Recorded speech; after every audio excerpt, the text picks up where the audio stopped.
Okay, the Sports Inquirer here with head coach Jonathan Wolff from Georgia State men's tennis. The team got its first win of the season as a team over Mercer.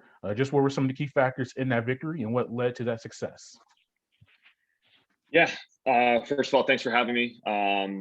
Love to be able to talk about our team, our hurdles, our successes, and that was definitely, any road match, whatever team it is, even if we're favored on paper, can be tough. We had a couple tough matches to start out the season, shaking off the rust from from the offseason. We weren't unfortunately able to play any fall tournaments in preparation, so we were maybe not match ready, but we got our feet wet in those couple matches. We still fought to the end and came up short those first two. So I really challenged the guys after those matches and said, we're really close to kind of flipping the switch. A lot of the scores might not necessarily reflect how close some of those sets and matches were, and so we were pretty close to turning the corner in those couple matches. And I said we'll have plenty more opportunities this season. Why not start off against Mercer?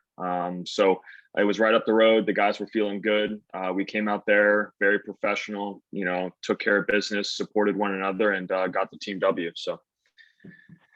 Yeah, and your doubles teams had a lot of success with your nationally ranked team of Roberts and Andrei, as well as Kevin and Mackay. What about those double units, and how have they developed through the year so far? Yeah, so fortunately, since I've been here, I think it's six, almost 7 years. We've always had strong doubles teams, whether that's from a recruiting standpoint coming in, or just kind of the practices and the mentalities that we have here. We've always been able to kind of form strong doubles teams, and for me, that's super important in college tennis. I mean, you start with the doubles point. If you're able to snag it, it's huge momentum going into singles, and so we definitely attack the doubles almost every practice. And we've been kind of flipping some of the teams around, trying to find some good combinations. We have some new faces on the team, transfers and whatnot. And so Roberts and Andrei have always been they're both our team captains, by the way. And so they really bring tremendous leadership to the table. And Roberts, I'm not sure if you knew, he had hip surgery over the summer, so he was kind of slow to getting back. But of course, the experience, the fundamentals are still there. So we're excited for them to see if they can get their ranking up even further. And yeah. Yeah, and a lot of those guys like Andrei, Diego, as well as your newcomers, Harvey and Mackay, were able to get singles wins for the first time. How important was that for them to get those singles victories, because they weren't able to get that prior to Mercer? Yeah, I think especially, I mean, Harvey, our junior transfer from Kennesaw, he knows what it's like to win matches on a Division I scale. So, but of course for him, playing in the blue for the Panthers, getting that first W, and he's came up couple games short in some of his previous matches, was good to see for his own personal growth, but also for the team. And Mihai is how you say it. I'm not sure if he's ever, you're fine. I'm not sure if he's ever even been to the United States before. So all this kind of is new to him. And so he's acclimated really well. And that was a great opportunity for him to kind of put the foot on the gas and get that first individual win for himself too. So really, really good to see. Definitely a lot of positives to take out of that, not only from, of course, a team perspective, like you mentioned, but some of those individual guys were able to get those wins. So yeah, and then some other guys like Roberts and Vaza, if I'm saying that correctly. Yeah, Vaza, yeah. Mm-hmm. Vaza, yeah. They were able to get another individual win in the year. What about those two guys and how they've gone off to very good starts with their individual play? Yeah, so Vaza has always been a strength. I mean, he's been, even though he's not our team captain, he's probably one of the guys that everyone looks up to on the team, just naturally from, he's the most talented on the team. Is kind of solidified himself as our number one guy for the past couple of years. And so he's been kind of battling some on and off knee injuries, but finally he's, starting to be healthy and hit his stride. And it's a long season ahead. He's got another year too. And so we're excited for him to see, what he can do on the singles front. And now that we're kind of incorporating him into doubles, which is new to him. It's good to see him, I would say his doubles is kind of complementing his singles in a way where, his volleys are getting better.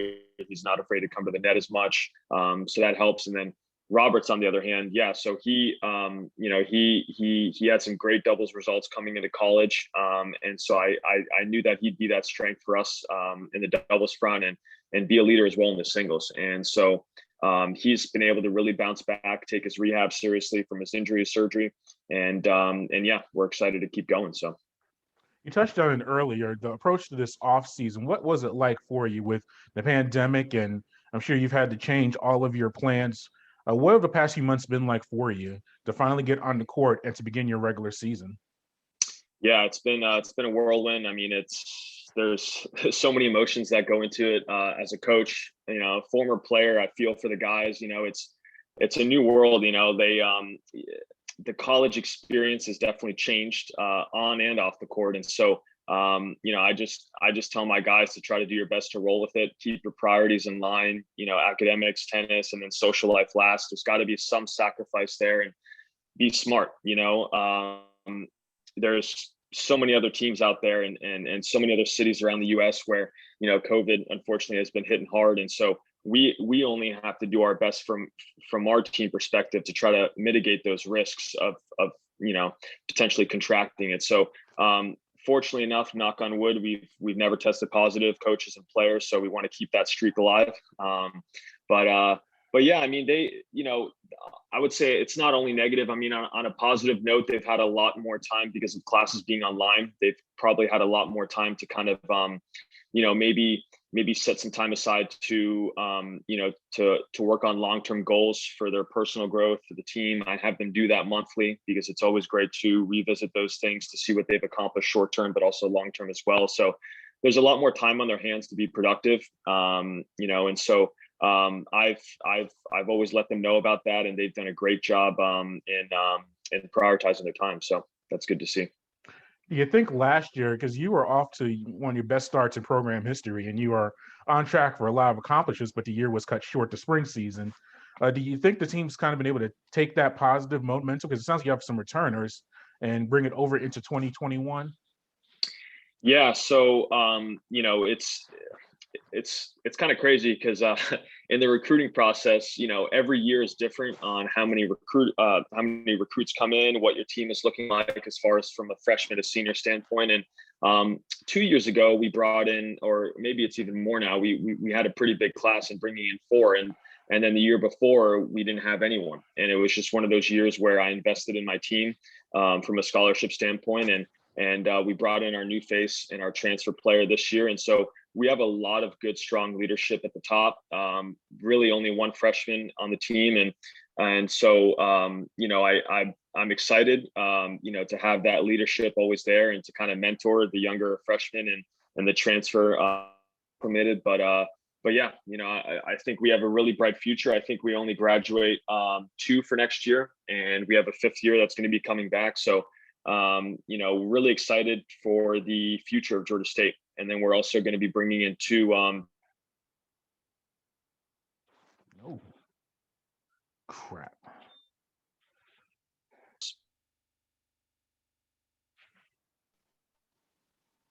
But yeah, we got cut off there, but you're talking about how you have a large amount of players returning back. It looks like for this year and next year.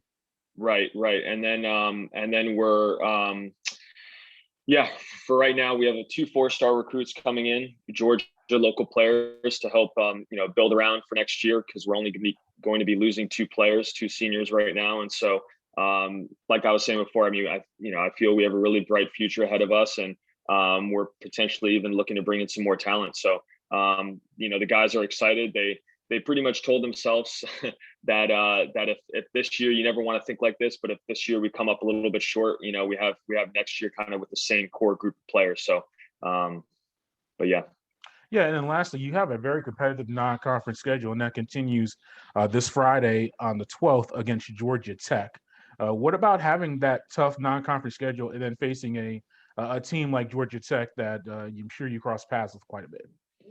Yeah, we always try to get that Georgia Tech game yearly. I mean, all the guys on the team kind of get up for that.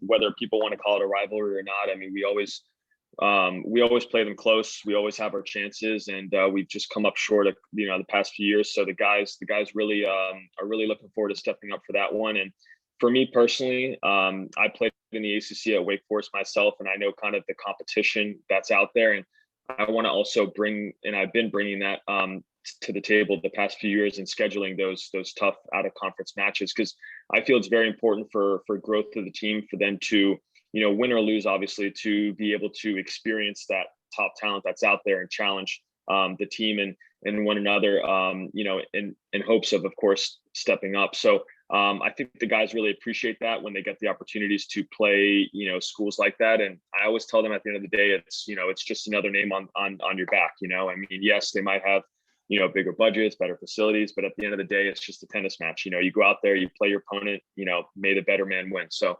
the guys are humble in that respect, and we're looking forward to it. So. Great. Well, Jonathan, thank you for your time, and much success this year, and good luck against Georgia Tech. Perfect. Thanks so much. Have a great one. You too.